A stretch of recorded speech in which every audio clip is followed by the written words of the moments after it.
through the criminal justice system against all the threat that they had to face in order to do it, and against all the odds, and against the most powerful people in the country, some of the most powerful people in the world to do it. Those are the people, who a few generations from now, I don't know that we'll still have movies, but they'll be the ones who are having blockbuster holograms made about them. Lawrence, thank you. Thank you, my friend. I know we'll be back with you in a moment. Joining us now here on set for his first interview since tonight's verdict was announced is the prosecution's primary witness from this case, Michael Cohen. He's joined here tonight by his attorney, Danya Perry. We're grateful to you both for being here. It's good to see you all. How are you? I guess the word is relieved. This has been 6 years in the making. Remember, the very first time that I met with the district attorney's office, we talked about it when I was on your show after putting out Disloyal. The very first time I ever met with the district attorney's office was while I was an inmate in Otisville. They came up to see me on 3 separate occasions. So this is a 6-year process within which for accountability to finally be had. Were you surprised by the verdict?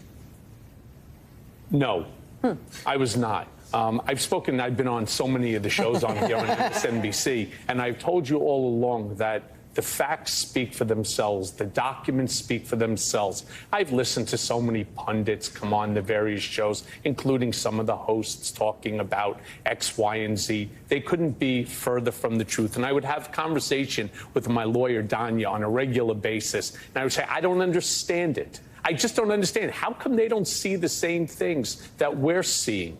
I understand that, it makes great headlines and so on, but the facts are the facts. And at the end of the day, the facts are what prevailed here.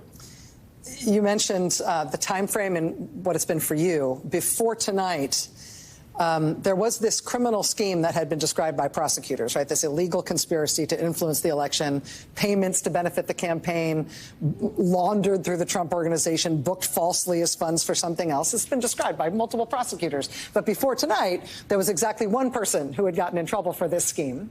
Only one. Only one. It was you. You were not the beneficiary of the scheme, but you were the only person who'd been in trouble for it. I mean, the National Enquirer got immunity, but you ended up in prison. As did Alan Weisselberg. Yeah. Trump's Attorney General, Bill Barr, told SDNY to stop the investigation after you were in prison, after you had gotten the sharp end of that stick, and to get Trump's name out of it. It's finally been 8 years down the road from these alleged crimes. I just have to ask you, I know you just said about how you feel about the verdict, but that's justice delayed. Is justice delayed, justice denied? Clearly not in this case. 34 counts, one after the other, after the other, after the other, of guilty. It's accountability. It's exactly what America needs right now. We need for accountability to be had by all those that break the law, because, as we like to continuously state, no one is above the law. And today's verdict demonstrates that. How do you think Donald Trump is feeling today in the wake of these verdicts? Well, I can only go back to when Judge Pauly sentenced me to 36 months. You don't feel good. Sentencing is terrible. I, of course, took the plea, the 48 hours that was given to me, or they were filing the 80-page indictment that was going to include my wife. It never feels good. I did what I had to do to protect my family. This is very different. Donald didn't let it go in order to protect his family. He took it all the way. And Judge Juan Merchan, who is an absolute gentleman, to see him on that stand is to see poetry. It's to see a masterful judge who was quick with decision-making. He was absolutely judicial perfection. And the jury had tremendous respect for him, as did I, which is what kept me off of all my social media. That and Danya, of course, telling me to stay off of social media. It was really out of respect for Judge Merchan in the process that I did exactly that. And the jury respects Judge Merchan, and I believe a lot of the antics that went on in the courtroom, whether it was by Blanche or by Donald himself with the eye closing, the leaning back, the total disregard for the jury. I don't think he engendered any positive feelings by anyone. Did you feel like him? I mean, some people said he was sleeping. Some people said he was resting his eyes. I don't know. There was a lot of different interpretations about what he was doing. Your interpretation of it in the room was that he was being disrespectful to the jury? Yes, but I was also not concentrating too much on him as I was trying to keep track of Todd Blanche's meandering questioning.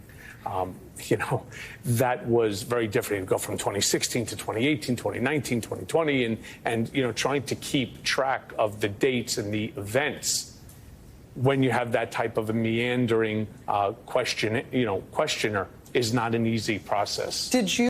I believe, by the way, that we actually have the motorcade coming out here, so I'm going to make sure that we get the shots of that, Steve. Okay. And for the audience here, President if you can't Trump. see it, this is President Trump in his motorcade coming out of the courthouse right now. Lock him up! Lock him up! Lock him up! Lock him up! Yeah. What you're seeing is President Trump's motorcade. That will head back up to Trump Tower. I believe President Trump's going to stay in Trump Tower. And maybe he might go to Bedminster. We'll see, one or the other. Can I have Raheem again? Yeah. You may hear, for audience, you may hear a little bad language in the background, okay? Raheem, President Trump's leaving right now, heading up to either Trump Tower or over to Bedminster. Continue on with your observations. Yeah, no, I apologize for the foul language of some of those around us. Steve may be able to hear it, but it is a tiny, tiny, loud and... Inside Donald Trump's prison cell, the surroundings are like any other small, enclosed space. The walls are gray concrete, and a narrow cot with a thin mattress is the only piece of furniture. A tiny metal sink and toilet combo sit in one corner, while a small barred window allows a sliver of natural light to filter in. The sound of clanking bars echoes through the air as guards patrol the hallway outside. What is... President Trump is 76 years old. He will die in federal prison.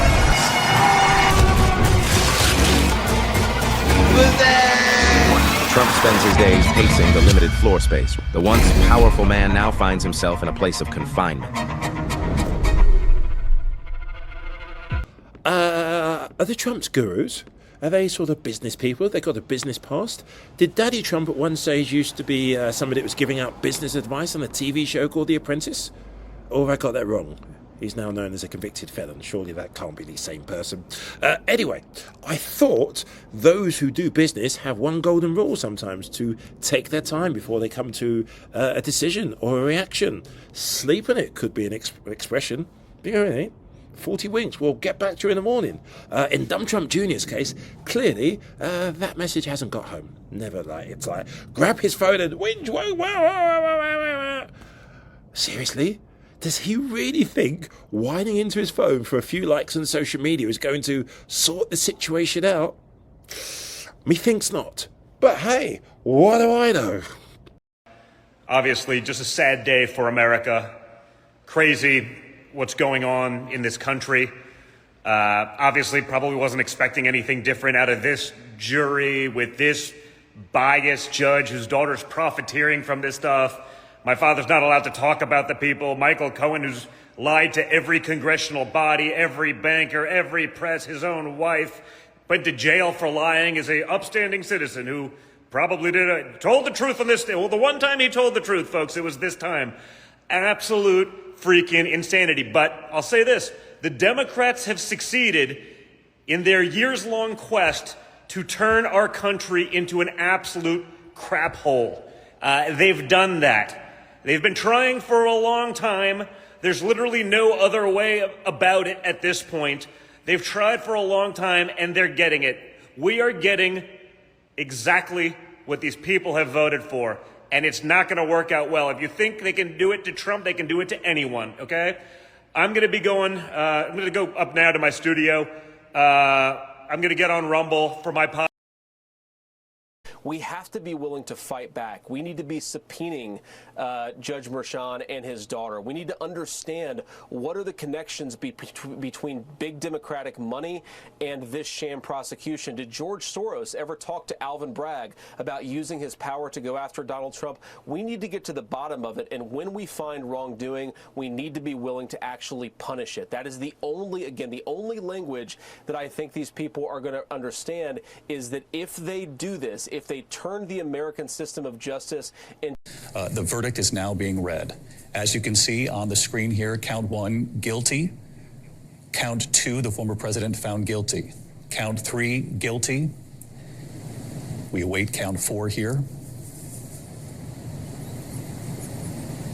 As you can see, the first 3 counts, the former president of the United States, Donald Trump, found guilty of 3 felony counts so far. The 4-person in that courtroom.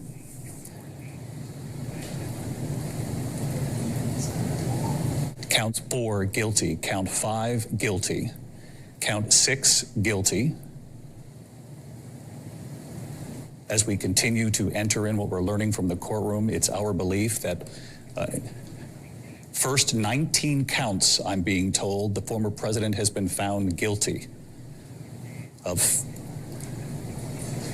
Counts 20 through 23 found guilty as well. So correct me, control room, all the way through count 23 now found guilty.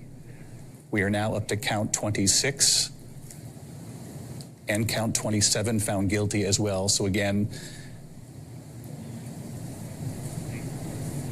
I'm going to pause here. He's been found guilty. 31 counts now of guilty as we wait for the graphic to catch up to the reporting coming from the courthouse. Count 33 and counts 34 coming in right now. Guilty on all counts. This jury in New York City, a jury of his peers, finding the former president guilty on every single felony count brought against him by the Manhattan District Attorney's Office. Aaron Katursky outside the courthouse. Let's go to you for first reaction.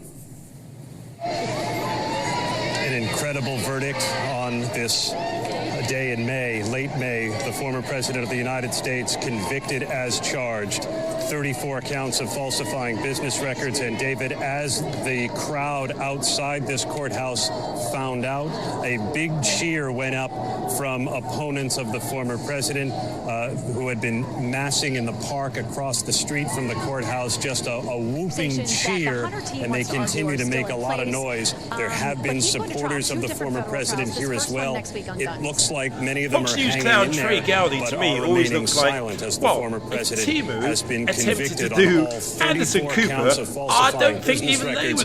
No, we're not doing comedy here. 34 charges. Okay. Wow.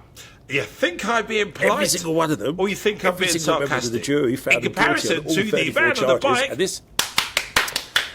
This lawyer, you thought the Abbott was bad, goes on Fox and says, if he was asked to do it all over again, would he do anything different? Drum roll. Spoiler alert, he says no. Could work their way through one. They should be able to get the other ones really quickly. So my tendency would be to think the longer that it goes on, the better it is for the defense, because we shouldn't delude ourselves into thinking they're having a hard time working through 34 counts. They really only have to answer one, and if that really should be the answer. They've got some factual differences in dates and times and those kinds of things, but the underlying essence of what they are is, yes, essentially the same. Let's play this now from James Comey, because he's got a feeling about how this trial is going to go. Well, I've tried a lot of jury cases, and I know you can't fully tell, even if you've been in the courtroom the whole time, but it seems to me a very strong case. I think a high likelihood of conviction, some likelihood of a hung jury, almost zero blowing up tonight saying this case never should have been brought. Okay, ridiculous is that kind of where you guys are at here too? Do you think, good chance of hung jury, no chance of acquittal, I had no intention of voting for Donald conviction? Trump, and now I am. And I if you ask the Trump campaign what's happening, would be tough. They literally broke their online judgment, donation that's portal not because a comment people on the were facts rushing so to the much internet as it to is give them where money we in the are minutes in after the terms of verdict. So I the think jury there's instructions and a real the chance here. rulings that It's took going to place massively pre-trial and backfire during the on the trial. I Democrats just and think help it's Donald headed Trump. that way. I've always thought it would be a hung jury. I think Andy and Professor Turley and I were debating whether it be 10-2, 11-1, 9-3, but I don't see an acquittal. But that's not a comment on the facts. That is more a comment on the way Judge Merchan. Fair jury in Manhattan, and that's not a. I'm not being disparaging to the jurors, man. They were great. They showed up on time every day. They were committed. They paid attention. But we're in a situation where we had a very limited number of people we could strike, and most of the folks, overwhelming number of folks, had a very strong opinion of President Trump, and it wasn't positive. And so imagine you, Jesse, going to trial facing 34 felony counts, and 100 people walk in the room, and the judge says, if you have a strong view of Jesse Waters, you can go ahead and leave. Half the room leaves. Half the room just walks out. Okay, so that's what we were dealing with. And look, that's not a reflection of the jury pool. That's not even a reflection of the judge. That's just the reality of New York City. And that's the